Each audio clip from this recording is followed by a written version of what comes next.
Lindsay here, the Frugal Crafter, and today I'm going to show you how you can draw from life, real life things, and I'm also going to show you how to incorporate rubber stamps into one of your hand painted cards. I had a request to show how to paint a Christmas card, and I thought this would be a great time to do it. Since we got a couple months, you have plenty of time to make some hand painted cards. So I wanted to do, since I'm from Maine, I wanted to do a pine cone. So I went out in my yard and I picked up a few. I tried to get a tassel to go with it, you know, the little evergreen bits. But my pine tree is very tall and there were no green tassels on the ground, so we're going to have to improvise on that score. But we're going to start off by sketching. So the nice thing about going from life is that you can actually pick something up and go from it. I'm going to start, I'm drawing, by the way, with a watercolor pencil. And I'm drawing directly on my paper, and I'm just trying to basically get the basic shape of my pine cone here. And I might fatten it up a little bit because these are kind of skinny pine cones. And then I want to put a branch in. Of course, I don't have a branch to go by, but I'm going to wing it. And as long as I don't put too much detail in, it's going to be fine. And then I want to throw in where the tassels are going to go. So I'm going to have a few little tassels coming out that way. And that's really all I need to go by. Now, I just got these in the mail today. I haven't even opened them yet. They are some stamps from Oriental Trading. They are the called Christmas Song, I believe. I'm looking, the name isn't on the, oh, it's probably on the door. It's probably on this package here. It's Christmas Songs clear stamps. And what I like is that they're a very traditional type of design, so I can actually figure out what I want to add to this. So I think that I want I'll be home for Christmas, and I think I'll probably stamp it up in one of these corners. I'll see when I'm done painting what will look good, but clear stamps work better for stamping on watercolor paper because they're a little more squishable and they'll get into the grooves, the texture of your paper a little bit better. Alright, now we need a paintbrush, and I want to throw in a little bit of a background color, and I think I want to warm it up with a little yellow ochre. I'm not going to worry about, I'm going to not go right on top of where I've just sketched because I did use a watercolor pencil, but I am going to kind of shimmy right up to it. If I get into it a little bit, it's not a big deal, but I don't want to lose my entire drawing. And I'll scooch this over a little bit so you can see I got my watercolor palette here. I'm not going to pick it up because how I dropped it the other day when we were doing this. I don't want to drop it and spill my paints all over the floor again because I've got a set that's got pans in it rather than tube color. I'm just going to throw in a little bit of background, and I want to kind of keep it in an oval so I have a vignette. So I gotta tell you what I did today. Well, I had a busy day, busy weekend. We have a long 4-day weekend coming up. And I was getting house clean. I had to take my son to an eye doctor appointment, and it was just, you know, just a lot to do, and my house was a wreck. I wanted to clean it up for the weekend. And I just couldn't get going. So I told myself, Lindsay, dust, vacuum, mop your floors, and then you can have a painting break. And so here I am having my painting break. I'm telling you what, I'm so lazy. But this worked. Alright, so what I'm going to do now, I'm going to dry this with my heat gun, and we'll be back and I'm going to show you how to paint in the pine cone. Alright, that's nice and dry. I'm going to use, let's see, so since I have this in my hand, I can actually look at it and say, I think I'll use maybe some burnt sienna, maybe a little ultramarine blue to darken it up in the shadows. You know, I can really look at it, a little yellow ochre here and there, and I am going to use a watercolor crayon to get the gray sappiness on the side, so we're kind of mixing it up a little bit. But I do believe you could just leave that out if you didn't have watercolor crayons, or if you didn't want to bother with it, or okay, I am going to show you my palette. I'm going to try not to drop it on the floor. If you do have Chinese white, which a lot of watercolor sets come with, which typically wouldn't use white in a traditional watercolor, you may use this. You may use it. You can do whatever you want to your painting. I'm not the boss of you. Nobody's the boss of you. You do what you want. You're painting. Alright, so I got some burnt sienna here. Now I'm going to mix up my colors. I already have yellow ochre right there, so I got my burnt sienna. And you know what, another little trick, I don't know if I have a spray bottle handy, but a trick would be to spray your palette if you're working with paint like I am, you know, that's dry. You know, spray your palette before you begin, and your colors will release a lot easier for you.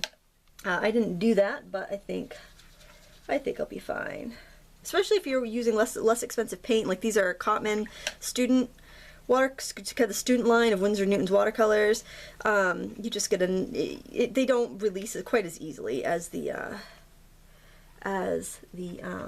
artist grade. So I'm going in kind of in the center of the pine cone and putting in some darks. This is ultramarine blue plus burnt sienna, my favorite dark. And then I'm going to go in with just the burnt sienna. And I always just tap it off on my palette, make sure I don't have any lumps or chunks or anything. And then I'm just going to go in and dab in the little flower, whatever you want. What do you call those things? Oh, I did find out what the red thing on the rooster or the chicken is called. It's the wattle, just like on a turkey. I found that out from one of my very helpful YouTube viewers yesterday. I know in my brain I know what those are called, and I just can't think of it now.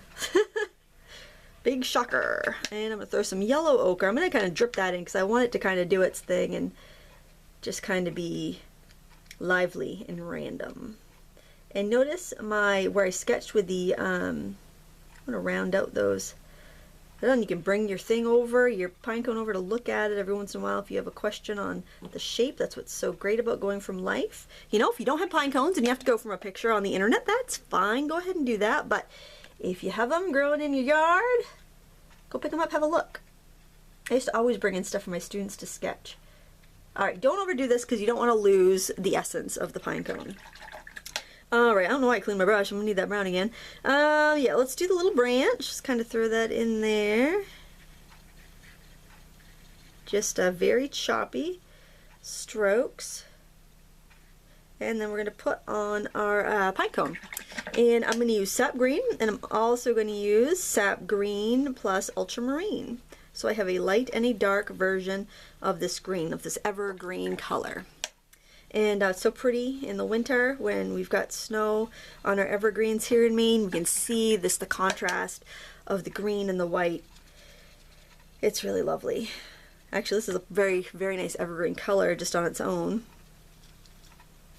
Mix up a bit more of that because I don't like to run out. Now at this point, you may, if you have a liner brush, you may find that it's a great time to practice with that. I'll show you brushes. Now this isn't really a liner, but it has a longer bristle length. So if I hold those two brushes together, see how this one right here has a longer bristle length? I'm going to be able to make longer lines with this. It's going to hold more paint and water. So let me show you here.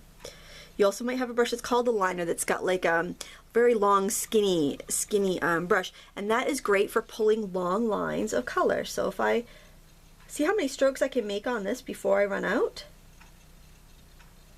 Now I happen to know that the pine needles on this particular tree,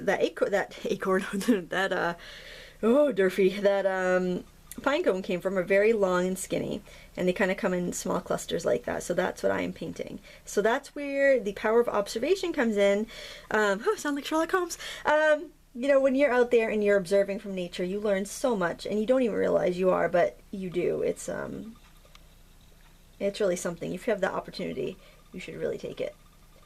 Even if it's just sitting on your porch and having a sketchbook with you, or going on a walk with the kids, and you all bringing a clipboard with some papers on it so you can sketch. And let me just throw in a few little wisps over here. We don't know where they're coming from, but it just kind of fills in a little bit. I'm going to put a little yellow ochre at the top here, just to kind of give it an anchor point. And let's see, I think I will also scrape in. Let me see if I have my favorite tool. Let's see if I do have my favorite tool, my old cut up credit card. I just cut up my old debit card today. I should have kept it. But I was at the bank and I just got a new one, so I let them dispose of it. But gee, that was a perfectly good painting tool I could have kept. And I think I want to darken that up a little bit. So I'm going to add a little more of that ultramarine to my green and just kind of throw some in there. And where it settles, anywhere I've scraped, it's going to be darker.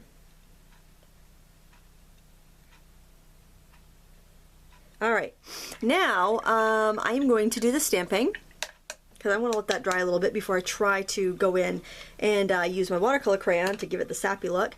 Sappy! I'm going to select my stamp. Now this is something cool I want to show you. I'm going to zoom out a little bit so you can see the size of this. This is one of the typical sets from Oriental Trading Company. And I will put a link below the video so you can check out this set if you want. They're 16 bucks, but it's an 8.5 by 11 inch set of stamps, and it comes in a 3-hole punched paper and cover, so you can just pop it in a binder.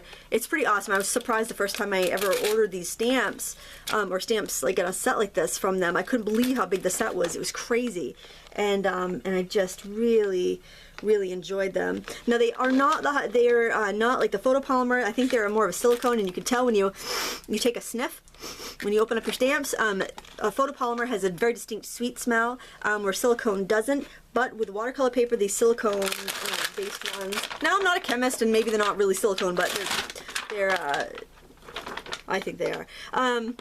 They work really well for watercolor paper. So what I'm going to do, anytime I use one of these for the first time, I will grab a nail file and I will scuff it up. And let me go grab that and grab a block, and I'll show you exactly what I do. Okay, so I've got some ink. We're going to need that in a second. Pigment ink does tend to work a little bit better on the clear stamps. And then what I'm going to do is, with my emery board, I'm just going to scuff the surface of this stamp. This, I think when you're working with like line images and text, the clear stamps are good for that. And they certainly will get into the crevices of the watercolor paper a little bit better than the rubber will, because the rubber just doesn't have as much squish. You know, they all have their purposes of what they're better and worse for, but I really like these for this type of application. So now I know where I want to stamp it. I'm going to ink up my stamp. I hope this ink pad is juicy because it's kind of an old one. It looks like it is, though.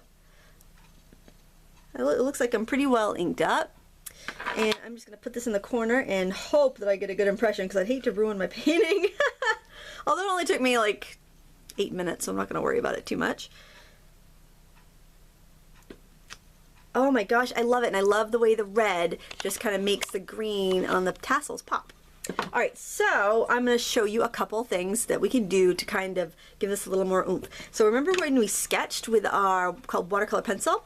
I'm going to dip that in water, and I'm going to go in and I'm going to add some shadows here and there by wetting my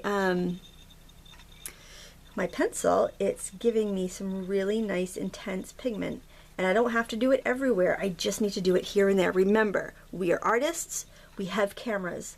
We don't need to make it photorealistic. We don't need to make it perfect. You can if you want to, absolutely. It's your art. You do whatever you darn well please. But I think it's more about expression and the feeling of it all. And I want to add some shadows onto my branch because I think it's just a little too blah.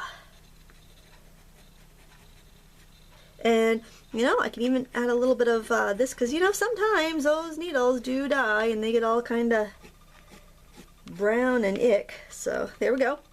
And now for the final touch on this, I am going to take my gray. It's silver gray. It's very, very light. You can use white. I'm going to dip it into the water. This is just a watercolor crayon. And I'm going to add little bits of white sap that I see. So yeah, it's not pure watercolor, but who the heck cares? It's a darn fine Christmas card, I say. I'd be happy to get it in the mail. Hopefully somebody I know will be happy to get it in the mail, because it's going out in the mail eventually. Alright, and there you have it. A cute Christmas card that anyone can make, honestly. I hope you enjoyed this tutorial. If you have any requests, I make no promises, but I sure will try to get to them. Just leave a comment below. And I want to thank you so much for watching. Until next time, happy crafting.